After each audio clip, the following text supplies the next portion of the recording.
Goldfish. Eles são fofos, são laranjas e ficam felizes em te ver. Bom, pelo menos alguns deles, mas, de qualquer forma, hoje em dia as pessoas parecem estar comprando esses Goldfish aos montes. Por quê? Hoje vamos descobrir como os Goldfish viraram a marca de biscoito que mais cresce nos Estados Unidos. Mas antes de começarmos, não se esqueça de se inscrever no canal Weird History Food. Depois disso, por favor, deixe um comentário e nos diga sobre quais outras histórias de origem de lanches você gostaria de ouvir. Certo, hora de pescar. Lá em 1937, Margaret Hudkin tinha um problema. Seu filho, Mark, sofria de asma e alergias severas, que os médicos da época atribuíam ao consumo de alimentos processados e conservantes. Talvez fosse alergia ao glúten, fazendo de Mark o primeiro hipster do mundo. Quem sabe também fez sua própria cera de bigode. Seja como for, Mark não podia comer produtos de panificação industrializados. Então Marge começou a assar pães para ele, usando trigo integral, mel e outros ingredientes bem comuns de pão. Após várias tentativas fracassadas, ela conseguiu fazer um pão que ele aprovou. Os médicos de Mark ficaram tão impressionados que indicaram o pão a outros pacientes. Esse sucesso lhe deu confiança para procurar lojas próximas e convencê-las a vender seu pão caseiro. Porém, foi mais difícil do que esperava. Não pelo pão, mas por convencer as pessoas, principalmente devido ao preço. Na época, um pão comum era vendido por 10 centavos, enquanto o pão de Margaret tinha o preço exorbitante de 25 centavos. Enquanto isso, o marido dela, corretor em Wall Street, levava o pão especial e saudável dela para o trabalho. Todos sabemos que o pessoal das finanças adora um bom pão. Além disso, ele levou o pão a lojas especializadas na cidade, que passaram a vendê-lo como Marge queria. Antes que percebesse, ela se tornou uma mãe empreendedora, abrindo sua primeira fábrica em 1940 e criando a Pepperidge Farm. Em 1961, Hudkin vendeu a Pepperidge Farm para a Campbell's e, como parte dessa venda, ela recebeu 28,2 milhões de dólares em ações da Campbell's e um assento no conselho. O que impressiona ainda mais, já que era ilegal ela abrir conta bancária sem a assinatura de um homem. Talvez por isso preferisse ações a dinheiro. De qualquer forma, em 1962, com muito dinheiro vindo do pão e da sopa, Marge fez como Clark Griswold e foi tirar férias na Europa. Ela parou na Suíça e, enquanto estava lá, experimentou um lanche popular chamado Goldfishli, que era uma variação de um lanche europeu ainda mais antigo chamado Zwieback. E se você está se perguntando o que é isso, por favor entre no nosso DeLorean para que possamos te levar de volta no tempo até o Zwieback para descobrir. A história do Zwieback começa na Prússia em 1618. Foi quando a Guerra dos 30 Anos começou. Como sabemos, nada como uma violência horrível religiosa para gerar inovações alimentares. Em resumo, a guerra foi mais uma disputa entre protestantes e católicos. Mas essa começou de forma mais teatral, com nobres protestantes jogando 2 católicos e seu secretário pela janela em um evento conhecido como a Terceira Defenestração de Praga. O que nos faz perguntar, quais foram as outras 2? De qualquer forma, a Guerra dos 30 Anos, surpreendentemente, durou 30 anos, e a pior parte dela foi a fome. Os exércitos costumavam roubar comida dos camponeses, mas quando eles não tinham nada, o que restava aos soldados comer? Entra Albrecht von Wallenstein, um general católico superastro que dizem ter inventado um novo tipo de pão para alimentar seus mercenários. O pão de von Wallenstein, conhecido como Zwieback, era mais portátil e menos esfarelento. A história lhe atribui a criação. Mas, sejamos sinceros, Albrecht, além de ter o nome mais metal de todos os tempos, era rico e provavelmente levou crédito pelo trabalho de outro. Zwieback, só para constar, é um pão fermentado feito com ovos, que depois é fatiado e assado novamente até ficar duro e crocante, como torrada melba ou biscotte. Por mais surpreendente que pareça, o nome Zwieback vem do fato de ser assado 2 vezes, não do som de alguém engasgado com pão seco. E o que isso tem a ver com Goldfish? Já explico. Antes, precisamos que você volte ao DeLorean para retornarmos ao futuro, ao menos relativamente falando. Em 1910, Oscar Robert Camley padeiro de profissão, abriu uma padaria comercial e uma fábrica de biscoitos em uma pequena cidade na Suíça. Ele nomeou sua empresa de Kemley porque gostava de dar seu nome às coisas. Mais tarde, chamou seu filho de Oscar J. Kemley para manter essa tradição. Eventualmente, Oscar J. assumiu o negócio do pai, casou-se e depois teve um filho que chamou, adivinha só, Oscar A. Kemley. Por quê? Afinal, por que facilitar as coisas? Enfim, a fábrica Kemley produzia muitos pães e lanches muito populares. E um deles era o Zwieback.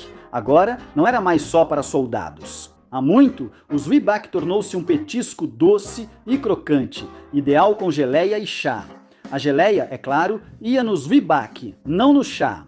Também era comum comer Zwieback com bebidas alcoólicas. Ele também tinha usos práticos, como ser dado a bebês que estavam nascendo os dentes por ser tão duro. Por ser fácil de digerir, Zwieback era consumido logo após a recuperação de uma gripe. Em 1958, Oscar J. levava na vida doce de filho de pessoas influentes. Sem saber, ele estava prestes a encontrar a grandeza. No aniversário da esposa, após um café da manhã especial com ela, Oscar J. foi ao escritório. Talvez o primeiro presente dele não tenha agradado tanto, podendo ser uma vassoura nova ou um abridor de lata elétrico moderno. Talvez a esposa tenha se chateado porque ele trabalhou no aniversário dela. Ou talvez ele só a amasse muito. Seja qual for o motivo, ele ficou no escritório tentando decidir o que dar à esposa em seu dia especial. Sua esposa, por acaso, era de peixes, que é simbolizado por dois peixes nadando em direções opostas. E por algum motivo, a astrologia estava na cabeça de Oscar J. Ele desenhou um peixe feliz, talvez sugerindo à esposa que fosse feliz também. Gostou tanto que pediu aos assistentes para transformar o desenho em molde. No jantar, ele preparou para a esposa um buquê de peixinhos de Zwieback. Como ela gostou, ele passou a produzi-los para vender. Ele os chamou de Goldfischli, o que é bom porque, pelo que sabemos dessa família, ele quase certamente queria chamá-los de peixes Oscar Kemley. De qualquer forma, Goldfischli se tornou muito popular. As pessoas daquela época, assim como as de hoje, adoravam um alimento feito para parecer algo que não é comida. Então, de certa forma, eles eram os nuggets de dinossauro da época. E isso nos traz de volta a Marge, que experimentou o Goldfischli nas férias pela Europa e adorou. Ela também adorava o fato de que eles eram seguros para dar ao filho dela, que naquela época já era um homem feito. Mesmo assim, como a boa capitalista que era, ela imediatamente comprou a licença da marca, do formato e da receita. Quanto a Oscar, o acordo não o impediu de fazer o Goldfischli. Então, nesse ponto, a evolução do Goldfish se dividiu em duas espécies. O biscoito europeu Goldfischli seguiu como petisco adulto para acompanhar aperitivos e ainda existe hoje, enquanto os biscoitos Goldfish americanos estavam só começando sua trajetória. Os biscoitos Goldfish chegaram às prateleiras dos Estados Unidos em 1963 e vieram em 5 sabores. Levemente salgado, depois chamado de original, era essa versão básica e tinha sabor de biscoito água e sal. Também havia queijo, churrasco, pizza e defumado, o que não era estranho porque, na época, fumar ainda era permitido na cozinha. Só 3 anos depois é que foi lançado o sabor que se tornou o mais popular: queijo cheddar. Sai da frente, original sem graça. Atualmente, ao pensar em Goldfish, a maioria lembra do sabor cheddar. Depois disso, os biscoitos Goldfish se popularizaram. Eles foram levados na missão do ônibus espacial Discovery, a primeira após o desastre do Challenger. E nas décadas de 1970 e 1980, a famosa snob da gastronomia Julia Child até serviu uma tigela de Goldfish em seu banquete de ação de graças como um petisco para acompanhar um martini. Muito desse sucesso vem do marketing. No início da história do Goldfish, a empresa decidiu focar nas crianças. Então, um mascote, Finn, foi criado. Ele era um peixinho dourado sorridente com um futuro tão brilhante que usava óculos escuros. Aparecia no pacote e tinha um slogan: o salgadinho que sorri pra você. Não é ótimo, mas já ouvimos piores. As crianças aparentemente gostaram do Finn porque aderiram ao Goldfish como loucas. Também tinha o fato de que os biscoitos cabiam perfeitamente na palma suada de uma criança pequena, e o formato de peixe era fofo e divertido. Os pais aprovavam porque a empresa usava apenas corantes naturais, tornando o Goldfish relativamente saudável. Em 1997, o sorriso do Finn foi estampado no próprio biscoito Goldfish, mas não em todos os biscoitos. Em qualquer pacote, apenas 40% dos peixinhos estão felizes. Esses são, presumivelmente, os que aceitaram ser comidos. No final dos anos 90, quando as crianças eram mais iradas, a Pepperidge Farm lançou os biscoitos Goldfish com sabores explosivos, como cheddar extra e creme azedo com cebola. O Finn, que era mais tranquilo, foi deixado de lado para dar lugar a um mascote mais ousado chamado Boomer, cujo método de adicionar sabor era usando dinamite. Infelizmente, Boomer não durou muito neste mundo. E em uma série de comerciais na virada do século, Finn voltou com um grupo de amigos, incluindo Brooke, a nerd do parmesão, Gilbert, um medroso com sabor de pretzel, e X-Extreme, o explosivo do sabor, que agora gostava de esportes radicais em vez de explosivos. Por algum motivo, todos moravam debaixo da cama de uma criança, onde ficam os monstros. Esses amigos foram aposentados, mas Finn ainda aparece nas embalagens de Goldfish. De qualquer forma, em 1999, os Goldfish eram tão populares que inspiraram inveja em outras empresas de biscoitos. A Nabisco, fabricante do biscoito Ritz, até tentou abocanhar uma fatia do mercado dos Goldfish, lançando seu próprio biscoito em formato de peixe.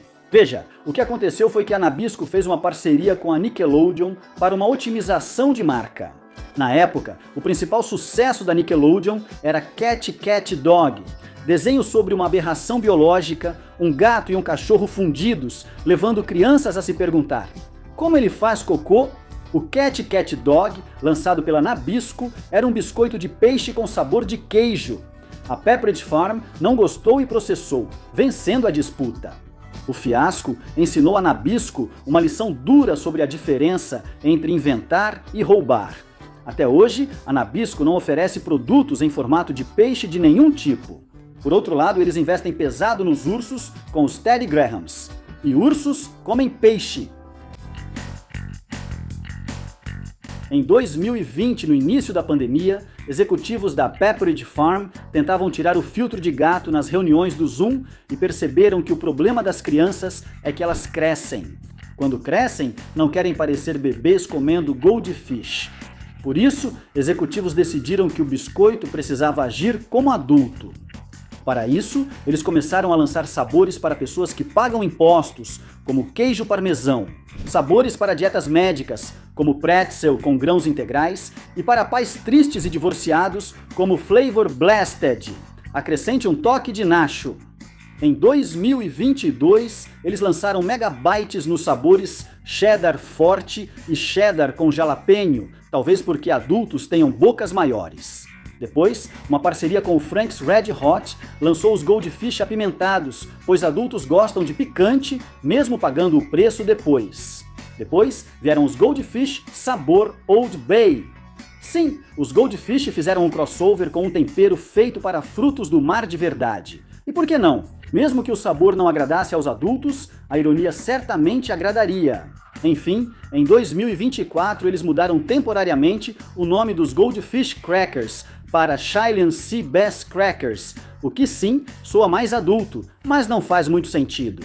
Afinal, peixinhos dourados não são um peixe que a gente come para começo de conversa. Na verdade, peixinhos dourados de verdade são animais de estimação que as pessoas ganhavam em festas e cuja morte era lamentada com um funeral solene no vaso sanitário. Ninguém sabe como o robalo chileno entra nisso. E se você estranhou não ver biscoitos de robalo chileno, é porque só dava para comprar pela internet.